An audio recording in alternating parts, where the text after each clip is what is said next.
우리를 서서히 망하게 하는 잘못된 믿음, 충동적인 믿음이 있습니다. 오늘 그 사례를 명확하게 보게 됩니다. 안녕하세요. 김상철 목사입니다.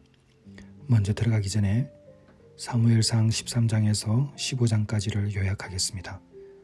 오늘은 2024년 1월 6일 토요일입니다. 오늘 읽는 말씀들은 성경의 문맥과 이스라엘의 역사적 배경에 깊이 주목해야 합니다.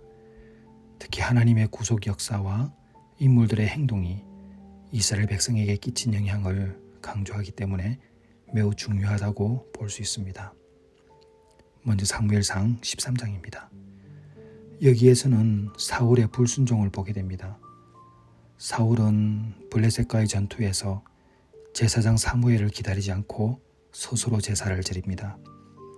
사무엘은 이 행위를 하나님의 명령에 대한 불순종으로 해석했고 이로 인해 사울의 왕국이 지속되지 않을 것이라는 예언을 하게 됩니다.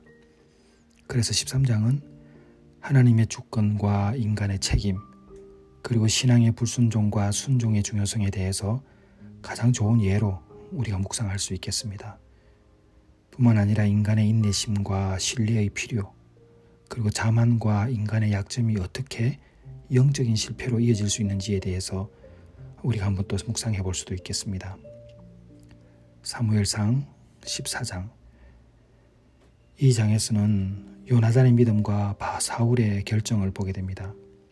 사울의 아들 요나단은 블레셋과의 전투에서 큰 믿음을 보이며 승리로 이끕니다.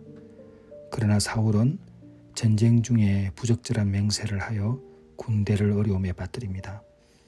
그래서 14장을 보게 되면 요나단의 믿음과 사울의 불안정한 리더십을 이제 비교해서 볼 수 있는데요. 하나님에 대한 신뢰와 인간의 약점 사이에 나름대로의 긴장감을 잘 보여주고 있다고 볼 수 있습니다. 사무엘상 15장입니다. 이 장에서는 아말렉 전투와 사울의 완전한 불순종을 보게 됩니다. 사울은 하나님의 명령으로 아말렉을 치러 가지만 하나님의 명령을 완전히 이행하지 않고 왕 아각과 전리품을 보존합니다. 사무엘은 사울의 이 행위를 엄중히 꾸짖습니다. 이로 인해서 하나님께서는 사울의 왕국을 거두어 가실 것임을 사무엘이 선포합니다. 그래서 15장은 이 사건을 통해서 하나님의 명령에 대한 절대적인 순종의 중요성과 하나님의 주권을 강조한다고 볼 수 있습니다. 오늘 읽게 되는 이 세 장의 사건들은 사울의 통치 행위와 그의 행동들이 하나님의 뜻과 어떻게 어긋났는지를 보여줍니다.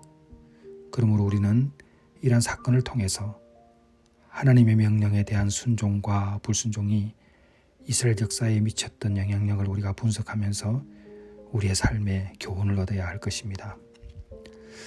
저는 오늘 읽은 이 14장에서 16장까지의 말씀을 먼저 읽으면서 많은 궁금증이 있는데 한 가지만 살펴보려고 해요.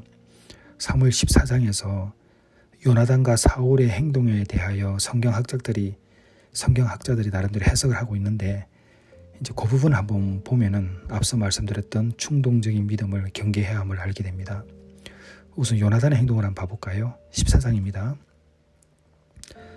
요나단의 신앙은 능동적인 믿음을 가지고 있었습니다.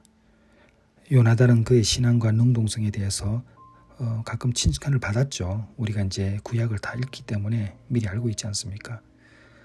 요나단을 통해서 많은 사람들은 이렇게 이야기합니다. 아무리 부족하거나 열악한 상황일지라도 하나님의 능력을 믿었다는 점을 강조합니다.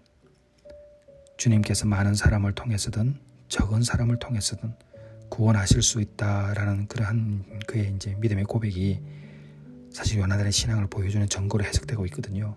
그게 얼마나 긍정적입니까? 우리가 살다 보면 좀 어려울 때 있는데 그때도 과연 우리가 주님의 능력을 의지하고 그분 한 분만이 나의 주인 되시라는 그 믿음을 고백할 수 있는가 아주 중요하잖아요. 반면에 사울은 어떻게 행동했는지 우리가 또 보게 되는데 요나단의 행동에서 사울과의 비교는 이렇게 할 수 있습니다. 요나단의 행동은 사울이 수동적으로 행동했던 것과 대조가 되죠. 사울이 그의 군대와 함께 석류나무 아래에서 기다리는 동안에 요나단은 적극적인 조치를 취합니다.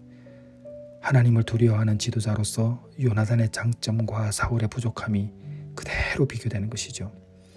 그래서 결국은 하나님의 인도함이 이제 우리가 보게 되는데, 요나단이 블레셋 경계병들의 반응을 통해서 신호를 구하는 것을 우리가 보게 되죠. 이 행위는 바로 무모하게 전투하지 않고 하나님의 뜻을 확인하려고 하는 그 요나단의 신앙을 보게 됩니다. 사울의 행동은 좀 달라요. 사울은 충동적인 맹세를 합니다.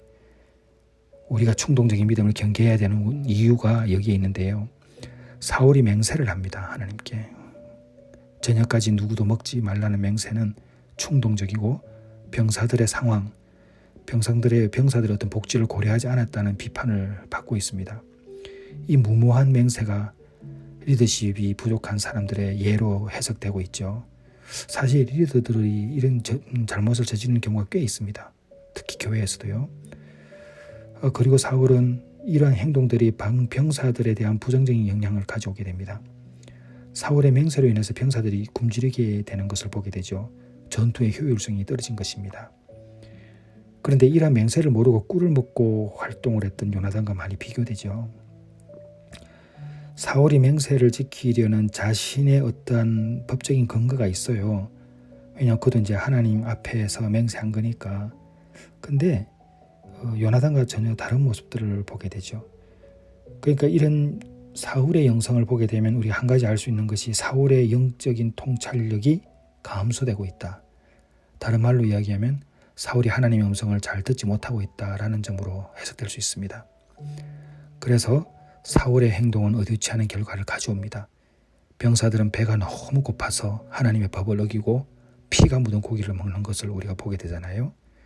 이런 것을 보면서 이 리더십이 잘못되면 큰 불순종을 이끌어올 수 있다는 것으로 우리가 보게 됩니다. 그래서 요약을 하게 되면 요나단은 신앙과 하나님을 향한 적극적인 행동의 모범으로 보여지고, 반면에 사울은 14장에서의 보여주는 행동들이 그의 리더십의 쇠퇴로 나타나는 것으로 해석이 됩니다. 충동적인 믿음을 경계해야 합니다. 여러분의 믿음은 어떻습니까? 오늘 말씀을 잘 읽으시고 조용히 한번 묵상해 보면 귀한 하나님의 은혜를 깨달을 줄 믿습니다. 믿음으로 승리하세요.